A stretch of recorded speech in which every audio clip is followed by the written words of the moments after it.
Brasil e Argentina, considerada a maior rivalidade de equipes sul-americanas, seleções que realmente já protagonizaram momentos épicos enquanto seus jogadores defendiam suas respectivas seleções. Nunca foi considerado um jogo meramente amistoso, até mesmo no Superclássico das Américas, antes feito para ver qual seria o dono dessa rivalidade ano após ano, a coisa sempre pegava forte. Amistosos entre Brasil e Argentina quase sempre ficam sem acontecer, pois esse jogo realmente aparece em momentos decisivos. Brasileiros e argentinos carregam uma rivalidade que perdura por anos a fio. Em diferentes gerações, brasileiros e argentinos costumam se odiar dentro de campo, ou até mesmo fora dele, em que assuntos até mais sérios, como a pauta racial, acabam entrando sempre à tona.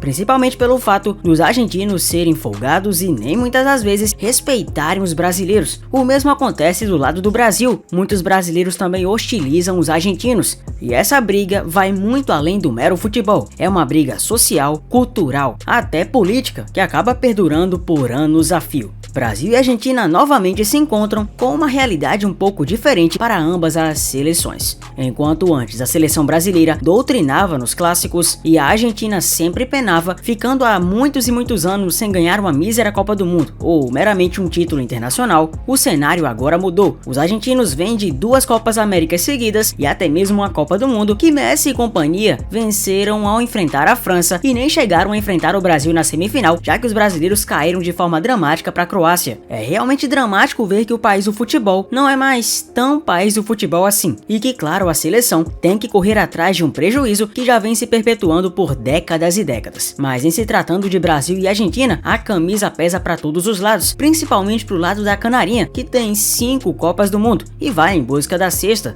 Os hermanos querem a 4ª, mas estão bem longe de chegar perto da grandeza do Brasil. Consequentemente, Romário, mesmo não entrando em campo, colocou pilha e lenha na fogueira, insuflando o que pode ser um dos jogos mais quentes dos últimos tempos entre brasileiros e hermanos. Então veja o que está acontecendo e vou pedir claro para você deixar o like e se inscrever aqui no canal, pois no Zefute você vê futebol quase que diariamente e numa frequência que você não vê em tantos canais do YouTube assim. Então vamos comigo, simbora, aperta o play.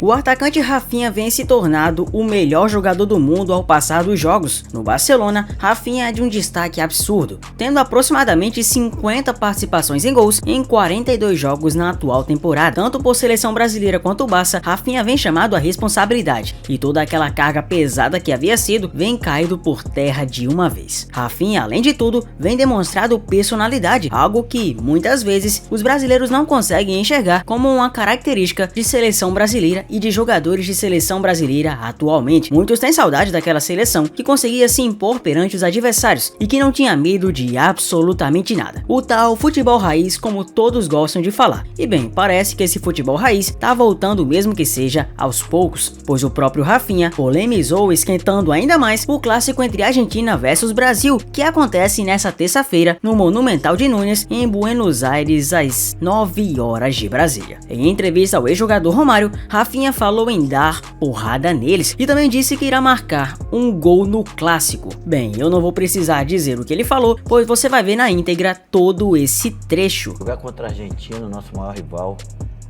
e agora, graças a Deus, sem o Messi. Porrada neles? Porrada neles, sem dúvida. Porrada neles. Vai pra dentro com tudo? No campo e fora do campo, se tiver que ser. Pra finalizar, vai fazer a porra do gol contra a Argentina? Vou.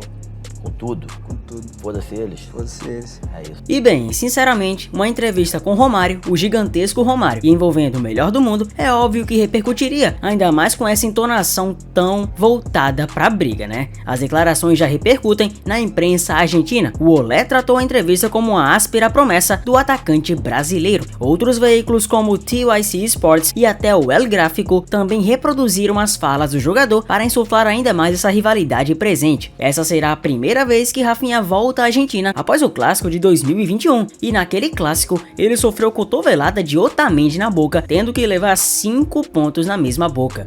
Até porque eles são sempre respeitosíssimos. Vamos lembrar, agora falando um pouco mais sério, vamos lembrar o seguinte: naquele jogo Argentina e Brasil, antes da Copa de 22, o Otamendi meteu uma cotovelada legal no Rafinha, que na época não deu em nada. O Rafinha já apanhou pros caras, tá ligado? Se a gente perde, se o Rafinha joga mal, imagina, aparece um pênalti e o Rafinha perde. Mano, vai ter muita provocação em cima dele, tá ligado? Ele criou o problema. Mas assim, a gente vive falando que, bom era antigamente, que o jogador falava e fazia, o jogador, sabe, tinha coragem pra falar e tal. Hoje em dia os caras só falam, graças a Deus, e vamos ouvir as orientações do professor. A gente tem um lapso de jogador vivendo lá anos 90. E aí, pô, vamos criticar? Eu entendo que pode virar um tiro no pé, tá ligado? Pode virar uma coisa contrária a gente. Os caras da Argentina, eles vão entrar mais pilhados por causa dessa fala. Dito isso, a gente entra pilhado também. E que ganhe. O árbitro uruguaio Andrés Cunha nem sequer na época marcou falta no lance, que também foi checado pelo VAR, comandado pelo também uruguaio Esteban Ostoicic. E o que pesa mais do que tudo é ver que, em se tratando de Conmebol e Brasil, as coisas têm ficado quentes, até porque polêmicas envolvendo o caso do jogador Luigi do Palmeiras vem insuflado de vez a relação entre brasileiros e a Conmebol, porque o próprio presidente da Conmebol chegou a fazer uma piadinha infame, dizendo que a relação dos brasileiros com a Conmebol seria de Tarzan com a Tita.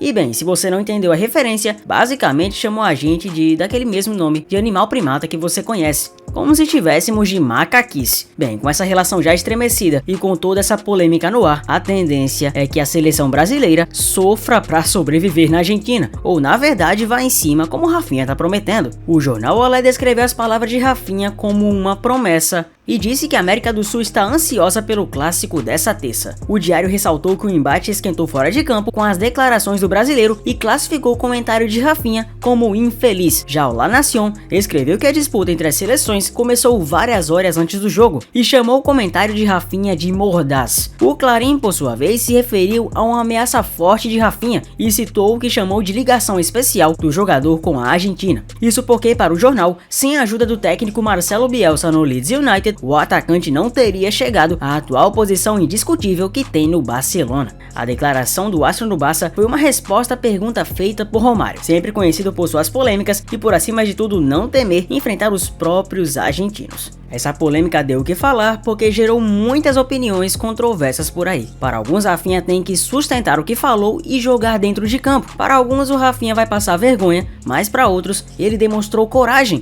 por enfrentar e desafiar os hermanos até mesmo nessa situação de dúvida, já que não aconteceu o jogo ainda e tem muito a ocorrer. E de fato, o Brasil e a Argentina se enfrentam sem Neymar ou Messi pela primeira vez em 20 anos. Os últimos 20 clássicos entre as seleções contaram a presença de pelo menos um deles. O ano era 2005, Vanderlei Luxemburgo comandava o Real, o dólar valia 2,40 e Hendrick nem sequer era nascido. Foi lá, mais especificamente 29 de junho, que a Argentina e Brasil se enfrentaram pela última vez sem que Messi ou Neymar estivessem presentes. Foram 20 confrontos entre seleções, apenas 5 com Neymar e Messi simultaneamente em campo, porém em todos os jogos pelo menos um dos craques esteve presente. Os dois astros estão fora por lesões. A última vez que isso aconteceu foi um jogo histórico, Brasil 4, Argentina 1, na Copa das Confederações, isso na final em show do quadrado mágico formado por Kaká, Ronaldinho Gaúcho, Robinho e Adriano. Após a estreia de Messi na seleção, 20 clássicos foram disputados com bastante equilíbrio, mas a vantagem brasileira no retrospecto continua. A lista era para ser ainda maior. Em 5 de setembro de 2021, Neymar e Messi foram a campo na Neoquímica Arena para mais um embate naquele que ficou conhecido como o clássico da Anvisa. O jogo foi interrompido aos 4 minutos e depois acabou anulado pela FIFA. A última vez que ambos estiveram em campo, em Brasil vs Argentina, foi no Maracanã, na final da Copa América de 2021, quando Messi conquistou seu primeiro título com a camisa alviceleste. Nessa terça-feira, na ausência de Neymar, mais uma vez Rodrigo usará a camisa 10 do Brasil. Já na Argentina, o número fica com Ángel Correa, que costuma ser jogador reserva. O técnico Dorival Júnior confirmou que realizará 6 mudanças na seleção para esse clássico. Serão 4 trocas forçadas por desfalques e mais 2 por opção. Saem da equipe o Alisson e Gerson, cortados por lesão, o Alisson que teve um problema na cabeça e o Gerson que acabou lesionado. Gabriel Magalhães e Bruno Guimarães também saem suspensos, além de Wanderson e João Pedro, barrados por Dorival por questão técnica. No lugar deles entram Bento, André, Murilo, Joelinton, Wesley e Matheus Cunha. Essa formação foi esboçada no treino do último domingo. Na ocasião, Dorival testou Savinho entre os titulares, porém nessa segunda, ele afirmou que o ataque terá Matheus Cunha. Nas palavras de Dorival, temos Temos 4 mudanças necessárias e já definidas, estamos fazendo 2 para abertura da partida, o Matheus, que está entrando na função do João, e o Wesley na função do Wanderson. Os demais foram em razão de perdas que tivemos na última apresentação. Com 6 possíveis mudanças, eu tenho certeza que teremos uma equipe que vai estar preparada para fazer um grande jogo contra um grande adversário que merece todo o nosso respeito. Assim o Brasil deve ir a campo, com Bento, Wesley, Marquinhos, Murilo e Guilherme Arana, André, Joelinton e Rafinha, Vini, Rodrigo e Matheus Cunha. Dorival explicou que Matheus ganha titularidade por ter liberdade de movimentação juntamente com Vinícius de meia atacante e de segundo. Vai depender muito da maneira como a Argentina se posicionar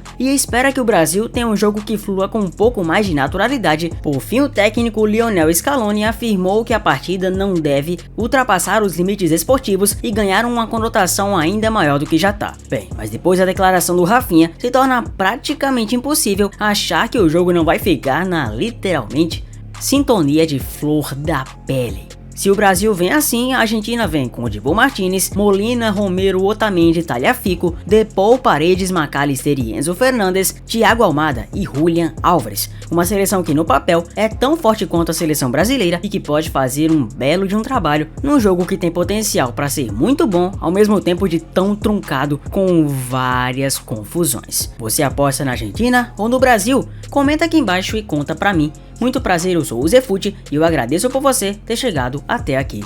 Deixa seu like e se inscreva no canal. Um abraço a todos e eu vejo vocês no próximo vídeo. Valeu!